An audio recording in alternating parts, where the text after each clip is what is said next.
Big Boss season 8ರ ಖ್ಯಾತಿಯ ನಟಿ ದಿವ್ಯಾ ಸುರೇಶ್ ಅವರ ಎದುರು ಯುವಕನೊಬ್ಬ ವಿಕೃತವಾಗಿ ನಡೆದುಕೊಂಡಿದ್ದಾನೆ. ಇದು ಭಯಾನಕ ಘಟನೆ ಅಂತ ದಿವ್ಯಾ ಅವರು ಹೇಳಿದ್ದಾರೆ. ಅಲ್ಲದೆ ಬೆಂಗಳೂರಿನಲ್ಲಿ ಮಹಿಳೆಯರು ಎಷ್ಟು ಸುರಕ್ಷಿತ ಅನ್ನೋ ಬಗ್ಗೆಯೂ ಪ್ರಶ್ನೆಯನ್ನ ಎತ್ತಿದ್ದಾರೆ.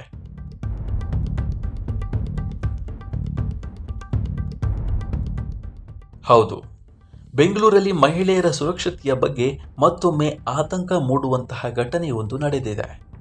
ಖ್ಯಾತ reality show Bigg Boss season 8ರ ಮಾಜಿ ಸ್ಪರ್ಧಿ ಹಾಗೂ ನಟಿ ದಿವ್ಯಾ ಸುರೇಶ್ ಅವರಿಗೆ ತಡರಾತ್ರಿ ರಸ್ತೆಯಲ್ಲಿ ಹೋಗುವಾಗ ಅಪರಿಚಿತ ಯುವಕನೊಬ್ಬನಿಂದ ಕಹಿ ಅನುಭವ ಎದುರಾಗಿದೆ. ಈ ಘಟನೆಯ ಬಗ್ಗೆ ಸೋಷಿಯಲ್ ಮೀಡಿಯಾದಲ್ಲಿ ವಿವರಣೆಯನ್ನ ಅವರೇ ಕೊಟ್ಟಿದ್ದಾರೆ.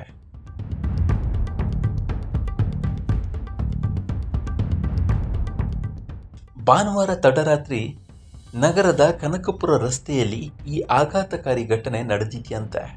ನಟಿ ದಿವ್ಯಾ ಸುರೇಶ್ ಅವರು ತಮ್ಮ ಸಹೋದರಿಯೊಂದಿಗೆ ಕಾರಿನತ್ತ ನಡೆದುಕೊಂಡು ಹೋಗುತ್ತಿದ್ದಾಗ ಅಪರಿಚಿತ ಯುವಕನೊಬ್ಬ ಇವರನ್ನ ಹಿಂಬಾಲಿಸಿಕೊಂಡು ಬಂದಿದ್ದಾನೆ. ಅಷ್ಟೇ ಅಲ್ಲದೆ ಅವರಿಬ್ಬರ ಬಳಿ ಅತ್ಯಂತ ಅಸಭ್ಯವಾಗಿ ವರ್ತಿಸಿ ವಿಕೃತ ಚೇಷ್ಟೆ ತೋರಿದ್ದಾನೆ ಅಂತ ಆರೋಪಿಸಲಾಗಿದೆ.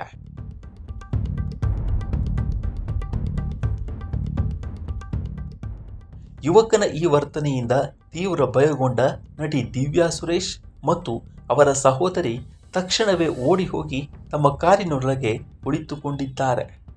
ಆದರೆ ವಿಕೃತಿ ಮೆರೆದ ಆ ಯುವಕ ಅಷ್ಟಕ್ಕೆ ಸುಮ್ಮನಾಗದೆ ಇವರು ಕಾರಿನೊಳಗೆ ಕುಳಿತಿದ್ದರೂ ಹೊರಗಡೆ ನಿಂತು ಸತತವಾಗಿ ದುರ್ವರ್ತನೆ ತೋರಿದ್ದಾನೆ.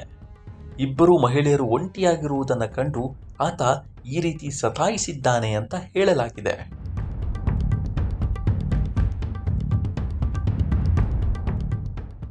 ಇದೇ ವೇಳೆ ಇವರ ಕಿರುಚಾಟ ಹಾಗೂ ಯುವಕನ ಚೇಷ್ಟೆಯನ್ನ ಗಮನಿಸಿದ ಸಾರ್ವಜನಿಕರು ಮತ್ತು ಸ್ಥಳೀಯರು ತಕ್ಷಣವೇ ನಟಿಯ ನೆರವಿಗೆ ಧಾವಿಸಿದ್ದಾರೆ.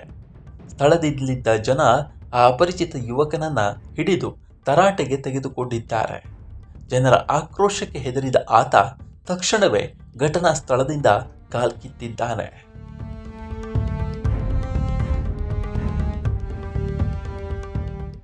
ವಿಡಿಯೋವನ್ನು ದಿವ್ಯಾ ಸುರೇಶ್ ಅವರು ಇನ್ಸ್ಟಾಗ್ರಾಮ್ ಸ್ಟೋರಿಯಲ್ಲಿ ಹಂಚಿಕೊಂಡಿದ್ದಾರೆ. ಸದ್ಯ ಈ ಕಹಿ ಘಟನೆಯ ಕುರಿತು ದಿವ್ಯಾ ಸುರೇಶ್ ಅವರು ಪೊಲೀಸರಿಗೆ ಯಾವುದೇ ಅಧಿಕೃತ ದೂರನ್ನ ನೀಡಿಲ್ಲ.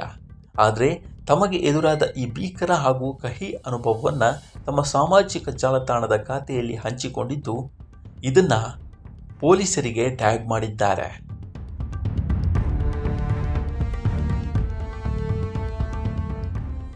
ಸಾರ್ವಜನಿಕ ವಲಯದಲ್ಲಿ ಹಾಗೂ ಅಭಿಮಾನಿಗಳಲ್ಲಿ ಈ ವಿಡಿಯೋ ಭಾರಿ ಚರ್ಚೆಗೆ ಕಾರಣವಾಗಿದೆ. ನಗರದಲ್ಲಿ ಮಹಿಳೆಯರ ರಕ್ಷಣೆ ಎಲ್ಲಿದೆ ಅಂತ ನೆಟ್ಟಿಗರು ಪ್ರಶ್ನಿಸ್ತಾ ಇದ್ದಾರೆ. ಈ ವಿಡಿಯೋ ನೋಡಿ ಸ್ವಯಂ ಪ್ರೇರಿತ ಕೇಸ್ ದಾಖಲಿಸಿಕೊಂಡು ಪೊಲೀಸರೇ ಕ್ರಮ ಕೈಗೊಳ್ತಾರ ಅನ್ನೋದನ್ನ ಕಾದು ನೋಡಬೇಕಾಗಿದೆ. ಇಂತಹ ಕೆಟ್ಟ ಘಟನೆ ಬಗ್ಗೆ ನಿಮ್ಮ ಅಭಿಪ್ರಾಯ ಏನು ಅನ್ನೋದನ್ನ ಕಾಮೆಂಟ್ ಮೂಲಕ ತಿಳಿಸಿ. ಮುಂದಿನ ವಿಡಿಯೋದಲ್ಲಿ ಸಿಗೋಣ. ನಮಸ್ಕಾರ.